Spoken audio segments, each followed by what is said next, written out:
welcome to RealAg Live, everybody. Thanks a lot for tuning in today. Really do appreciate it. Hope you had yourselves a great long weekend. It's finally starting to warm up a little bit, although parts of North America just getting hammered by snow. Have you seen what is going on in Texas? That people don't move to Texas or live in Texas because they're looking forward to the winter snowfall. Crazy stuff. And I hope you're doing well here today on this Tuesday, or as Lindsay likes to call it, Moose Day.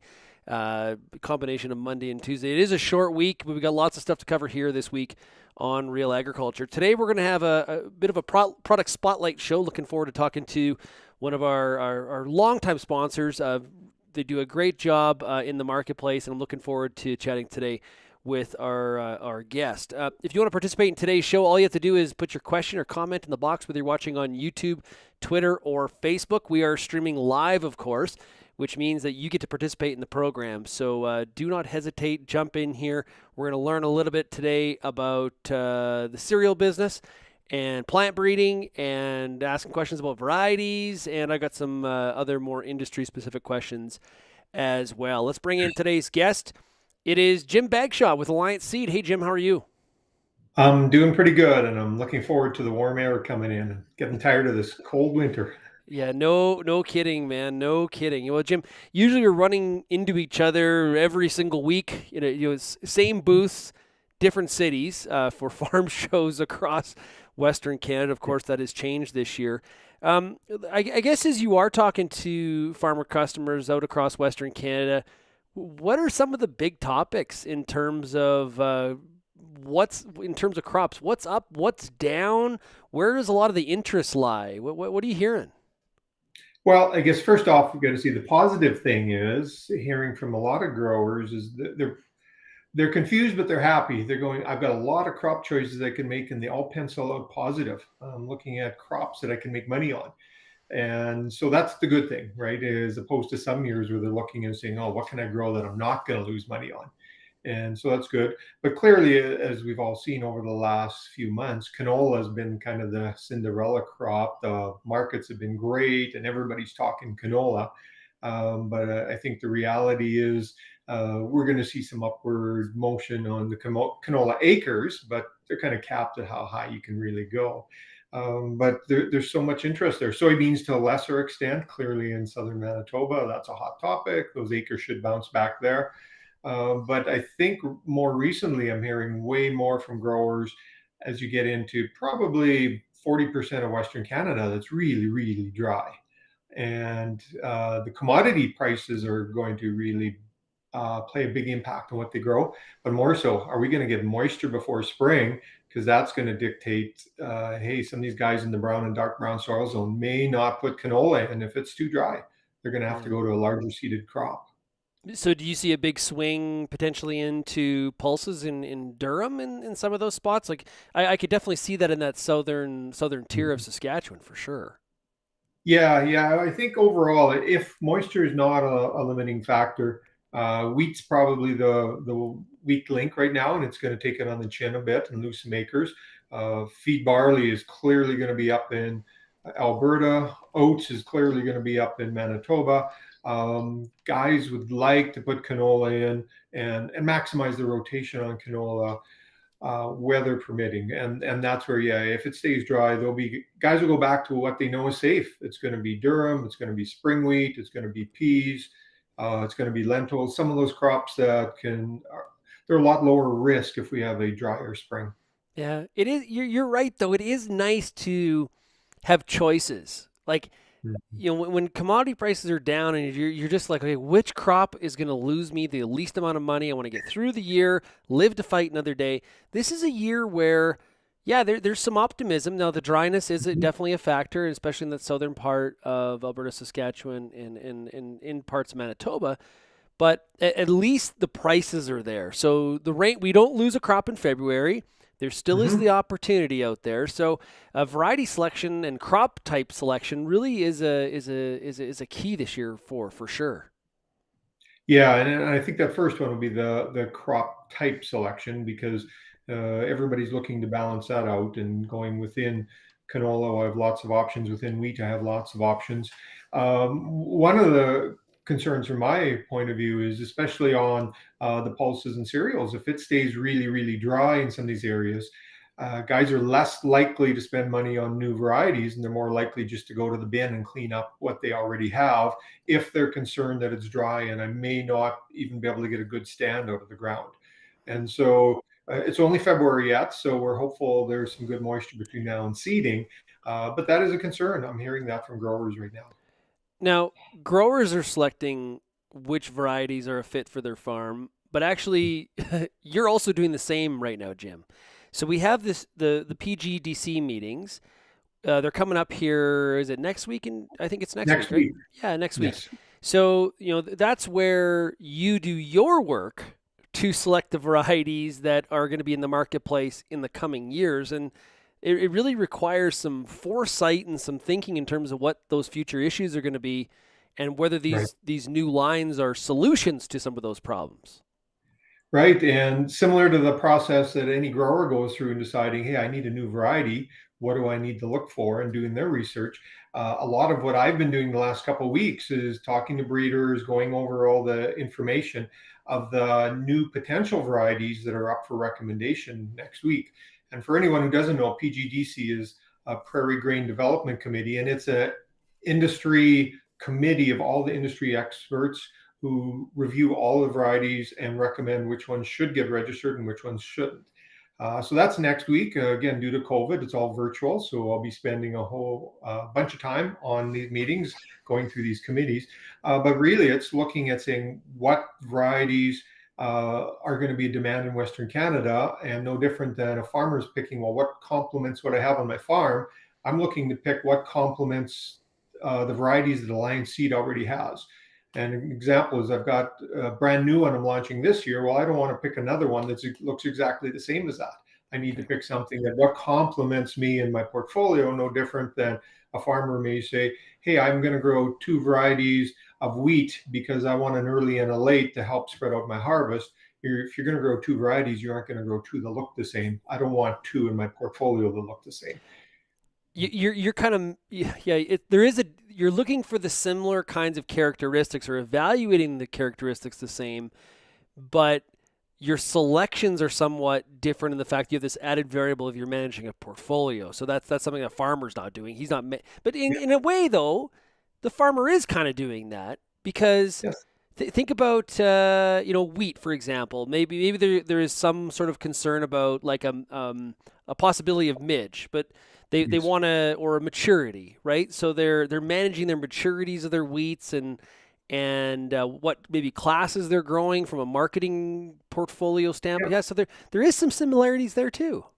Yeah, and so we're looking at that, but the challenge with this, especially on the cereals, is the varieties that are coming up this year. Farmers won't see those for at the earliest 3, more likely 4 years before they actually hit the market. Hmm. So on the main classes like hard red spring wheat, CWRS, that's easy. But taking a look at some of the smaller classes like a CPS wheat or soft white wheat or a winter wheat, what's that market going to be in 4 years? Is there going to be a market there, or is it an expanding market or a shrinking market? And so it adds on another layer of complexity because we're trying to forecast what the market's going to do from 4 years till 8 years from now, which is really when the variety will be on the market. Do you ever go back and look and say, here's what we thought, and here's maybe what changed or we misunderstood at the time? Do you ever kind of do like a self reflect going backwards? Yeah, I do some of that, and as always, hindsight's 2020, and there's ones going, oh, there's one that got away that I should have got, Yes. or vice versa. You're looking and going, oh man, why did I ever pick that? Yeah. And right, hindsight's 2020, and unlike everything, you hope you're right much more than you're wrong, and that's the best you can do. So at those meetings, does the breeder stand up in front of the room and do like a whole presentation, or like what information gets put in front of you in order to make that bid? So there's a lot of information, and it really gets technical. A lot of it even way too technical for myself. So the committees break down into 3 subcommittees. One looks just at grain quality, one looks at disease, and one looks at agronomics. And they evaluate the varieties basically as a pass or fail on each one of those quality characteristics. Then the main committee comes back together, and based on the recommendations of these smaller ones on grain quality, on disease, and on agronomics, then is the variety recommended for registration? Is it not? Some of the really good ones come through flying colors in all three committees, and it's great quality, great agronomics, great disease. And those ones basically whiz through as a rubber stamp. The breeder does get up and talk about his variety and really presenting it. This is their opportunity to sell why their variety should get registered. And so the really good ones go through. The really bad ones usually get yanked before we even get to that meeting. And then there's always some that are kind of in the middle where they may be a great yielding variety and great disease resistance, but do they quite have the quality? And then it comes into that debate of, do we want those on the market or not? And just for, I don't want to get too far in the weeds here, but then what happens if you really like that variety? Do they have like an auction, or do you submit like an RFP? Yeah, so then what happens is, depending on the breeder and what's coming through, so say the public breeders, Agriculture Canada, the universities, they would do an RFP process where they're saying, okay, these are the varieties we now have coming to the market that came through the registration meetings. And then there's an RFP, and everyone submits in a proposal who wants. It's an open RFP, anyone can do it. And then you submit your proposal and they're evaluated, and then they come back with if they have the questions, or sometimes they just come back and saying, here's who we chose. Whereas there's some companies that are private breeders who have their own distribution network, so they would be going through the same process, but once it's registered, then that is a variety they would take to market themselves. I prefer an auction. I think that I think that would be really really interesting. I love a good auction. Yeah, yeah, I would, in some cases, I would suspect they would get a lot more interest, and you get into the fever of the auction, and people going, I don't want to get outbid, I want that one, and it could go pretty wild. Do it like at a fundraiser. Have an open bar for a couple hours. Get a bunch of seed executives a little bit looser, and it probably the plant breeders would love that. They would I probably think enjoy that. first year they would get a lot more money for the variety. Second year there might be a bunch of different seed executives. Okay, that's probably true. Okay, Yeah. let's talk a little bit about Alliance Seed portfolio. Wheat is definitely one of your strong parts of your portfolio. What do you got coming out, Jim? Well, a few things like wheat clearly is the staple product that is the workhorse of our portfolio. This year, and I guess really wanted to point out to growers, if they haven't heard, there are three very, very high yielding hard red spring wheats coming out, one of which is Alliance Seed, which is ours, and two are from Secan. And I want to mention them because anybody who's looking for a new variety, you need to take a look at these three and figure out which one's best suited for your situation. So AAC Leroy is the one that's our variety, and then others may have heard Starbuck and Wheatland are the two Secan ones.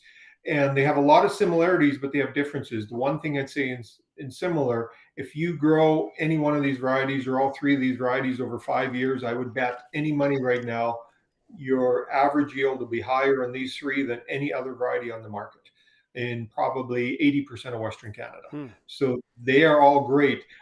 Within that, there's some differences. They all share one common parent, being Carberry, and then they all have a second parent that's different, so which makes the difference. Depending on what you're looking for, really dictates what you want. Leroy and Starbuck are a little bit higher yielding. They're the two highest yielding ones. Wheatland's not quite as high yielding, but it's a little shorter and stands a bit better. So if standability is your number one issue, that's what you want to look for. Fusarium wise, Leroy and Starbuck have the best fusarium rating. So if you're concerned about fusarium, those are the two you need to look at. Leroy, which I'm really excited about, is the earliest of those. It's a full 2 days earlier than either of those other ones. So when you take a look and saying it's got the best fusarium rating, it's just as good yielding. Starbuck and Leroy are the top two yielding, and Leroy's the earliest. Going, why wouldn't you want it in the bin sooner? And so when I take a look at that, I'm going, hey, in the long season zone, you are having a bit of harvest management where if I'm seeding Leroy, it's going to be at the combine a couple days earlier than these others. If I'm farther north, I've got an early enough variety that most areas, even up into the Peace River, that area, Leroy's done extremely well. And so those are three varieties I'd say people really need to look out for. They're all midge tolerant varietal blends. And so all three of Okay. those, so just so that people are aware. Now, And Carberry. I Oh, mentioned that for things before I mentioned other varieties. So oh, go sorry, ahead, Shaun. it clipped there for a second. I thought you were done. Sorry Yeah. about that, Jim. I apologize. The Carberry being the parent. Now, I remember. Correct me if I'm wrong. I remember Carberry. It's quite short and strong. It's pretty strong stander, is it not? Yeah, and it's still in as a main line being bred in for the grain quality. It's very good grain quality and has some very good resistance in it. So it is a parent or part of a parent in a lot of new lines that are coming out. So that's why it's still there. But this basically says, how do we keep that high quality? How do we keep some of the good disease resistance? And then put in more yield, put in other attributes that we need to really bump up the yield and make a better agronomic package that's there. And really we have. And when you look back, there's probably the vast majority of acres of wheat right now have Carberry as one of the parents in the line there somewhere. So it's one of those dominant lines that came out that has a huge impact on new varieties for quite a few years. Absolutely. You mentioned Leroy is a varietal blend. I think this is one of those things we take for, sometimes, you take for granted that everybody knows. Mm-hmm. Why the varietal blend, and what does that mean for the grower? So for those who don't know, a varietal blend is required in Western Canada if you have a midge tolerant line. Oh, And the reason it is there is the main variety. So Leroy is our variety, Wheatland, Starbuck, there's others. There's others on the market. The variety has midge tolerance, but that midge tolerance right now comes from one gene. And in order to protect that one gene, we can't have the pure line in the field. So what you would do is have approximately 90%, when you buy Leroy, 90% of it will be Leroy, which is midge tolerant. 10% will be a refuge line, which is susceptible to the midge. And so what that will do is if you have midge there and you have 100% of a midge tolerant line, you will naturally select for midge that may be able to defeat that gene, and then you lose your midge tolerance. So by adding a little refuge line, what we're doing is we're protecting the gene so we can have midge tolerance for the long term.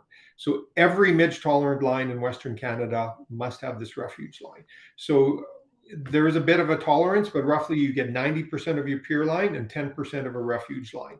And then the midge go after the refuge line when there is midge, but it protects your tolerance. And okay. then, no. Sorry, and then the question then is, okay, so I buy my seed, I got the refuge. What about next year? I want to maybe save my seed and use my own seed. What do I like? Am I screwed? What do I do there? So part of this to make sure the refuge line stays at the right percentages, and there's a refuge line there. All midge tolerant wheats are restricted. You can grow certified seed when you buy it, and then you can grow the next generation after that. Then you would have to get new seed again. So you're Okay. allowed to do the certified generation and one after.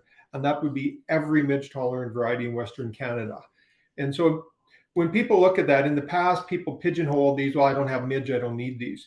But one thing, what we're seeing is growers are going to see a lot more midge tolerant lines in the future, because not only are they tolerant or resistant to the midge, they also have a yield kick. So we're seeing most of the breeders, a lot of their lines coming through have this SM1 gene, which is the midge tolerant gene. And we're not sure on the total mechanism yet, but what it's doing is giving a yield kick.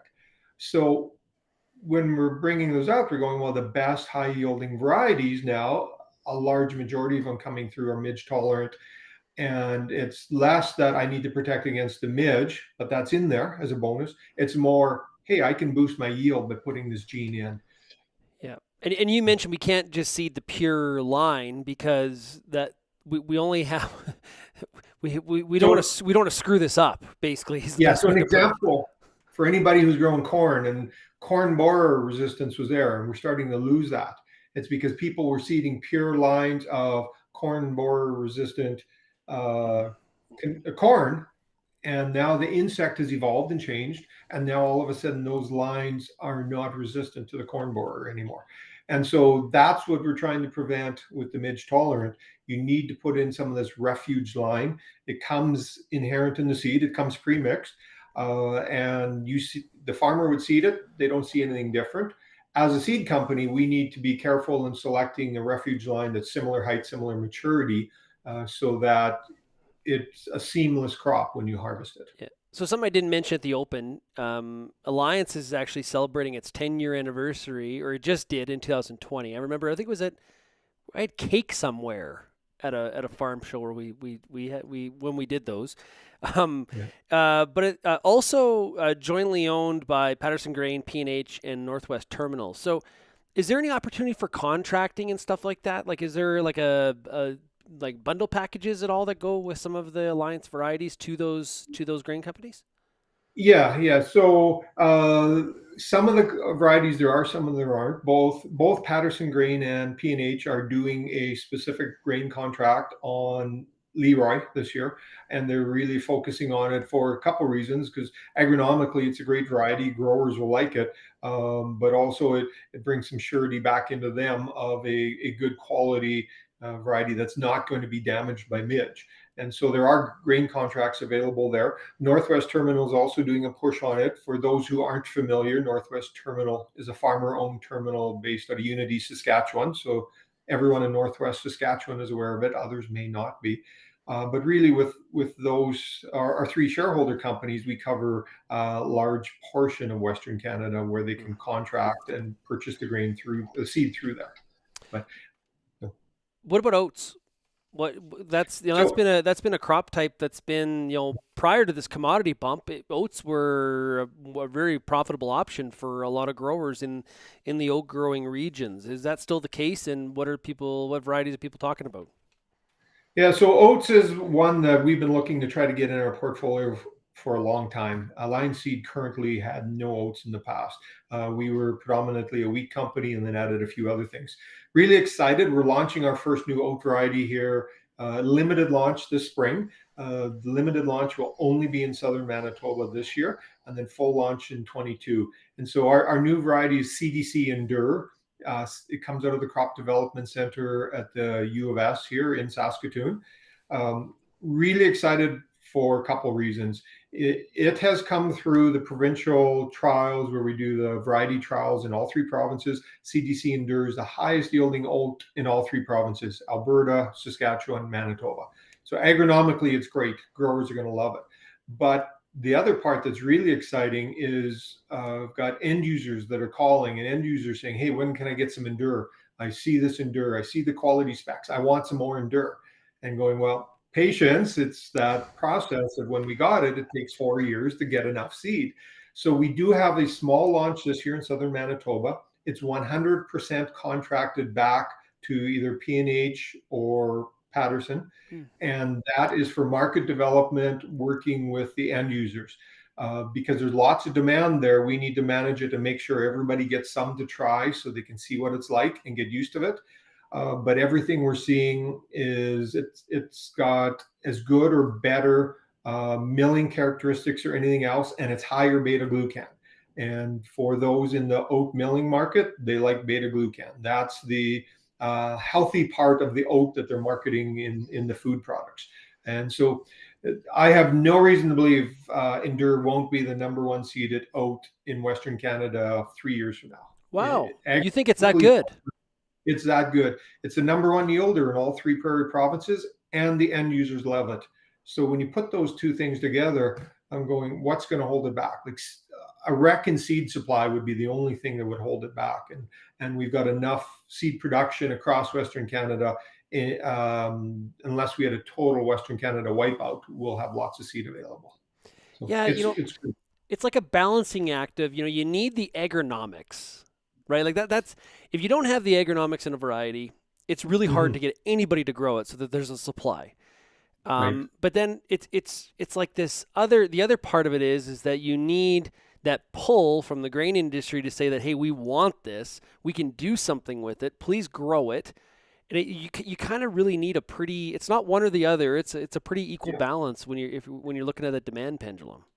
Yeah, and I think the crop that shows that by far the most is malt barley, right? If you don't have that Right. maltster end use demand, there's been some great agronomic varieties that have died because the maltsters didn't want it.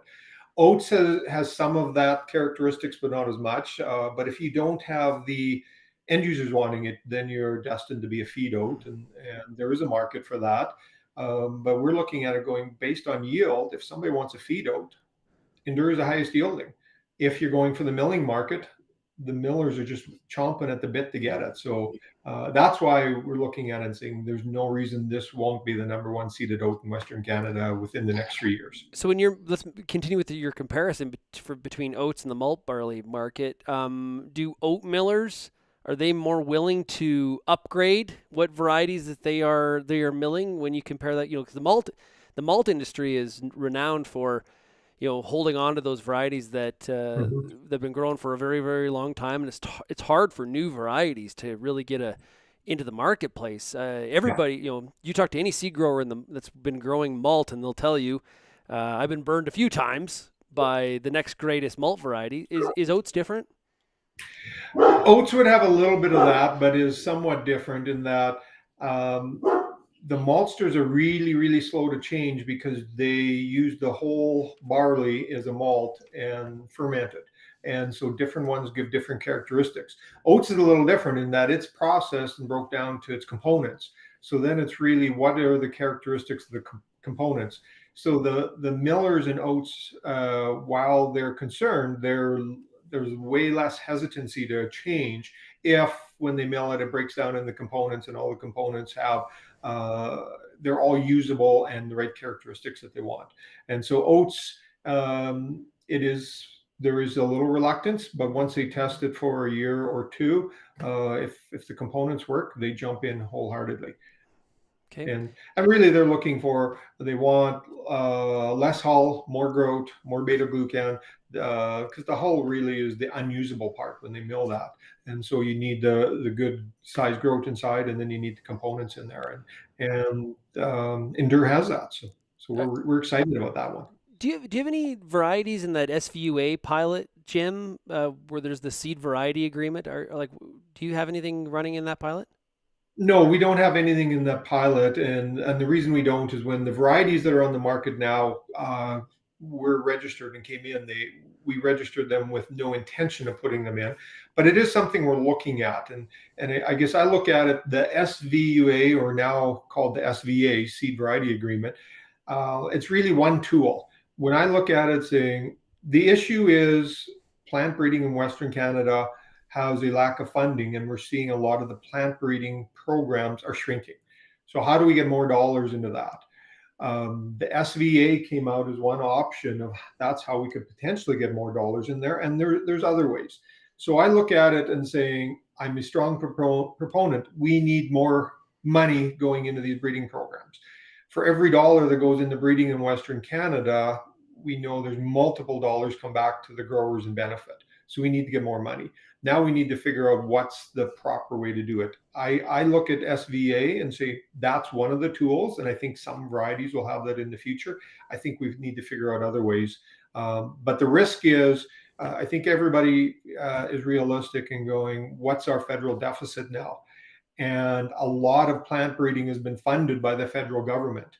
Is that still going to be the case in 3 years and 5 years when eventually we got to start paying down this massive debt and going, what's going to be the things that get cut? Well, the reality is probably keeping funding flat is going to be a win, but then you lose based on inflation, trying to get more money. Well, if it comes down for the general public, I'm going to fund healthcare or I'm going to fund plant breeding. I know which one's going to win with the general public. It's not going to be plant breeding. And so that's why I look at it and saying we need to look ahead 5 years, 10 years and saying, how are we going to continue to fund plant breeding? And SVA is one option, but we need to get really, really inventive and figure out how do we pay for this. Ken's got a question here. And it's an interesting one. Are you worried about uptake with your new oat variety with it being IP? For example, no one can keep their own seed for their own use. So I would say no. So the IP part of it clearly for this year is IP. And that's because we've got a limited launch. We've got a small amount of seed and we need it all back for the end use market. Going forward in 22 and beyond, then I don't foresee it being identity preserved. Okay. It's only this year we're doing that for sure, just because we're talking a small amount of acres. we need every ton of it back to get to our end users. Yeah. Okay. And do they do like in the first year? Like, are they doing? I'm sure they're collecting a whole bunch of analytics, Mm-hmm. and like they're capturing data to see like how big of a program they possibly could run in 22, 23, 24. Yeah, and so far what they've been doing things on would be very small amounts where we're sending them a 25 kg bag, and they're running their basically their lab samples where they're doing it. What this will allow us to do this coming year is we can actually ship them full rail car loads or full Mm-hmm. semi loads. So they're bringing it in by the Super B or the rail car, and then they can actually run it on their commercial scale in the real mills. So they might say, well, in the past I might be running 100 kilograms in the lab. Now they'll be going, I'm going to be doing a test mill on 100 tons. And that can really change things. And in some of them, some of the large ones, like General Mills is one of the largest customers that use oats, and Patterson is one of the main ones that supply them. They'll be looking, hey, how do I get 1,000 tons? I want to do a test run. I want 1,000 tons. Like these guys don't mess around with truckloads. Yeah. Yeah. No Yeah. kidding. Can you bring a 25 kg sack into the mill? We want to do a test. That doesn't happen. Absolutely No. not. We've been talking today to Jim Bagshaw of Alliance Seed. Jim, thank you so much for joining us here today on RealAg Live. All right. Thanks, Shaun. Thanks for having me. I appreciate everybody tuning in today. Great fun, lots to discuss. Jim was fantastic and informative. There, I like that behind the scenes stuff because a lot of times we see a new variety come out, and it's like, okay, well here's a new one. What's its characteristics? Why should I buy it? But there's a whole bunch that's happening over the course of 3 to 5 years behind the scenes, and then you tie that to some of the interests of what the grain industry needs. It's a pretty complex web, and I enjoy talking about stuff like that and learning more about it.